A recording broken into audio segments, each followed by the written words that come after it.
R-Type Final is a horizontal scrolling shooter video game developed and published by Granzilla. Part of Irene's long-running R-Type series, it's a sequel to R-Type Final released in 2004 and the first R-Type game in over a decade, after the release of R-Type Tactics 2, Operation Bitter Chocolate, in 2009. The game was released for Microsoft Windows, Nintendo Switch, PlayStation 4, Xbox One, and Xbox Series X and S on April 29, 2021. R-Type is a science fiction, horizontal scrolling shooter video game franchise developed and published by Irene for arcade systems and home game platforms. The first entry in the series was released way back in 1987, R-Type, followed by several sequels for other platforms.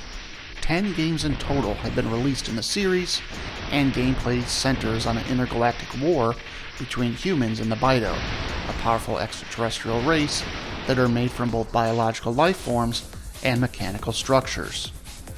Now, most of the earlier R-Type games have the player controlling the R9 Arrowhead star vessel, although other entries have slightly altered versions of the ship instead. But with R-Type Final 2, there are over 100 different ships to unlock, buy, and choose from, and these series of video games will highlight the very best of them. This video will focus on one of the more desired and powerful ships to be found in R-Type Final 2, the Arvanche, or BX-4, which is number 94 in the museum.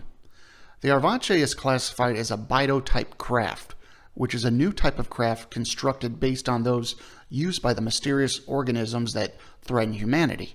They're characterized by their strange appearance and weaponry. Missiles and Bido craft enhancements can be equipped to them, and many of their wave cannons and force units have a niche use and are difficult to control, but on specific battlefields, meaning stages and boss fights, they bring significant advantages.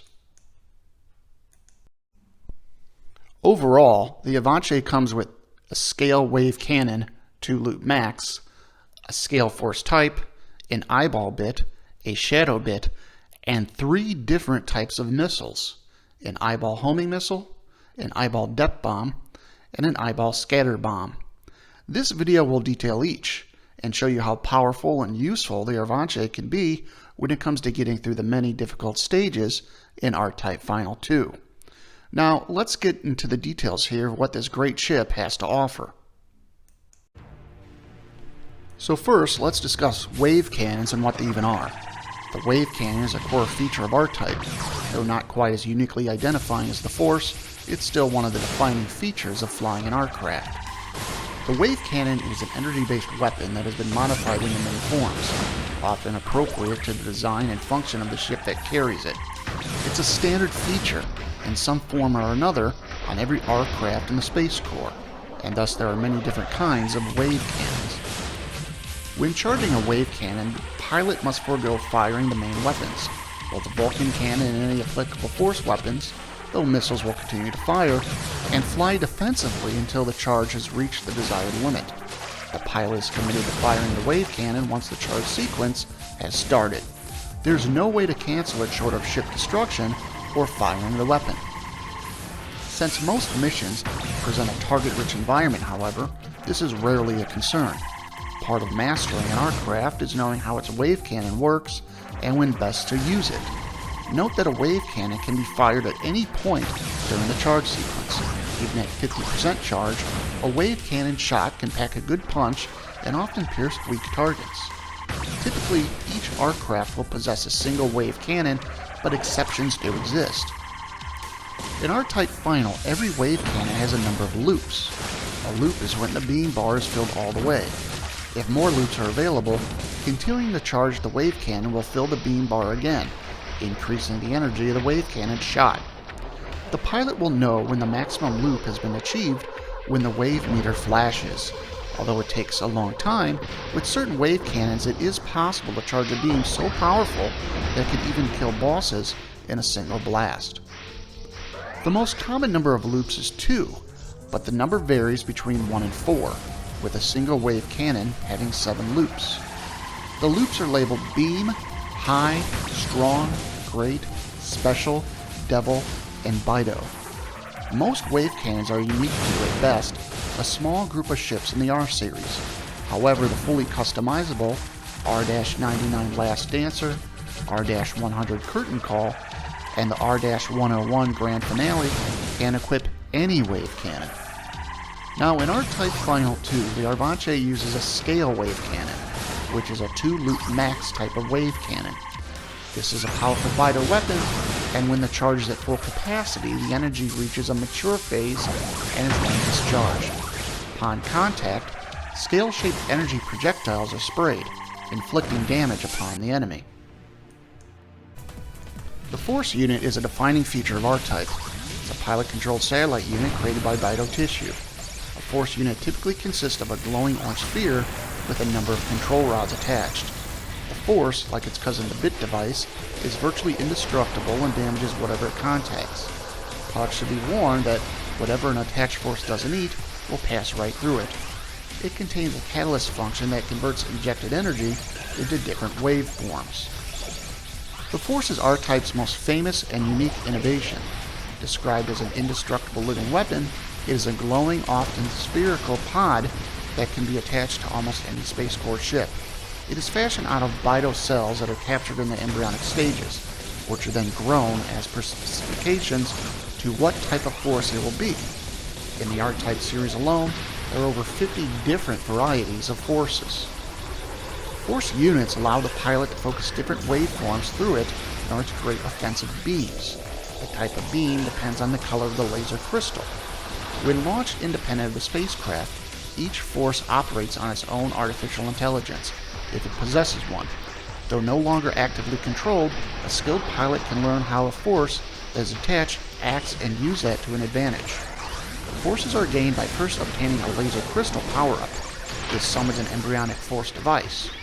Further collection of crystals cause the Force to grow, up to a maximum of 3. With each level of growth, the Forces attached and detached attacks increase in overall power. A Force device can be attached to either the front or back of the spaceship, allowing a pilot to provide a rear attack that otherwise wouldn't exist. The pilot normally has a single button with which to control the Force, for both release and recall. By pressing the button when the Force is attached to the ship, it is rocket ejected away in whatever direction it's facing. When detached, the Force can be made to fire, but it uses an array of simple blasters rather than the weapons it supplies to the ship, though a few Forces are exceptions to this rule, like the Chimera Force series. This is because the ship's blaster's energy itself is being channeled into the Force and amplified by the crystal inside. By pressing the button again, the Force can be recalled back to the ship. Because it homes in on the player's ship, the player can control it in a limited manner by moving the ship as it's returning. It is standard behavior for a Force to try to stay on the same lateral plane as the pilot if the pilot keeps distant. If the pilot gets too close, the Force will approach and attach itself automatically.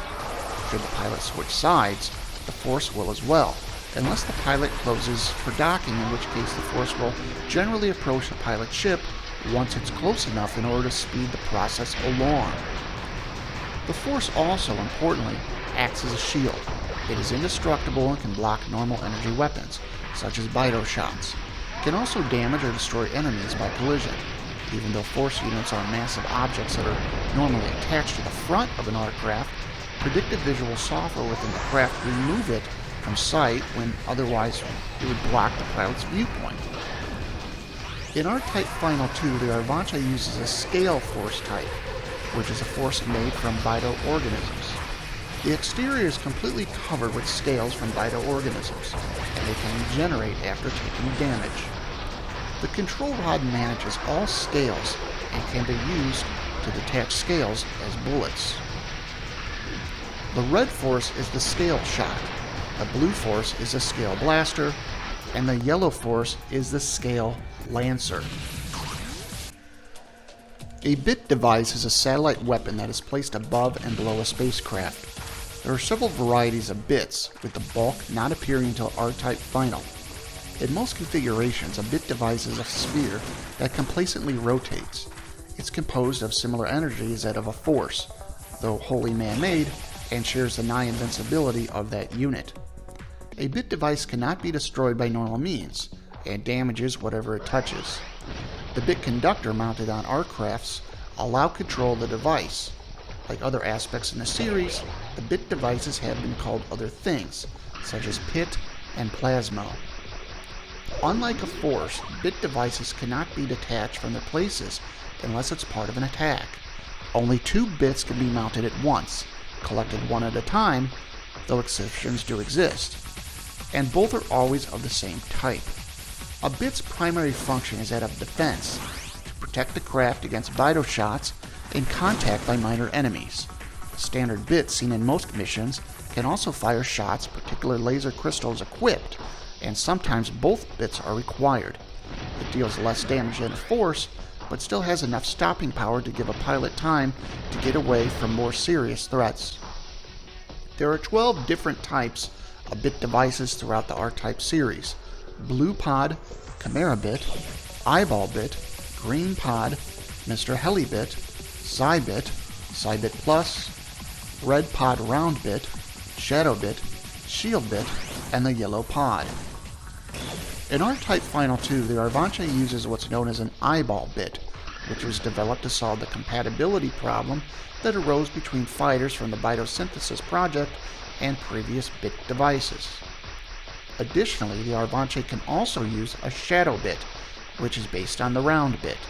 Here, firing capabilities are sacrificed in favor of a constant energy flow that damages enemies on contact.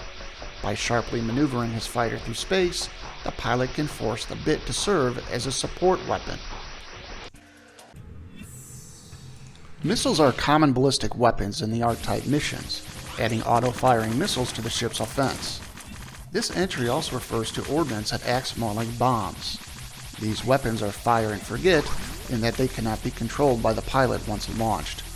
They are primarily for offense, though some of them, particularly the homing variety, can also act as point defense against incoming enemies and projectiles.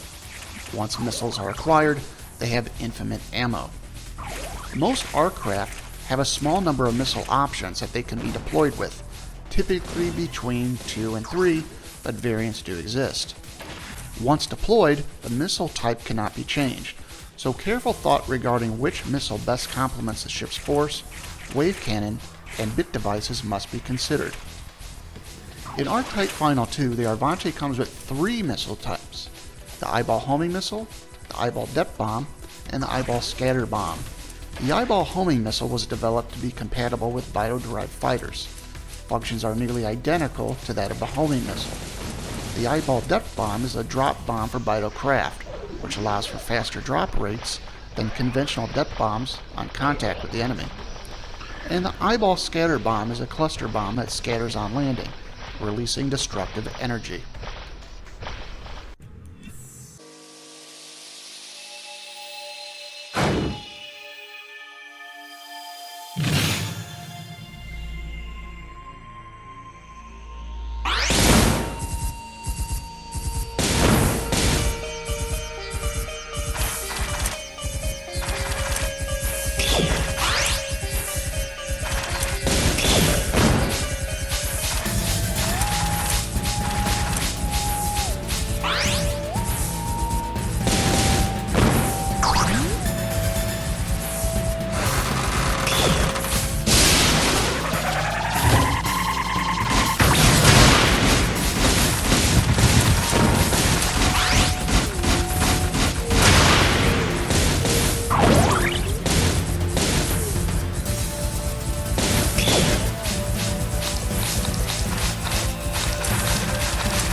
Coming up next in our R-Type ship series will be the Kaguya, so stay tuned for our next video, which highlights the many aspects of this great ship. Thank you for viewing. If you enjoyed this video and found it useful, please like and subscribe to this channel. Again, thank you.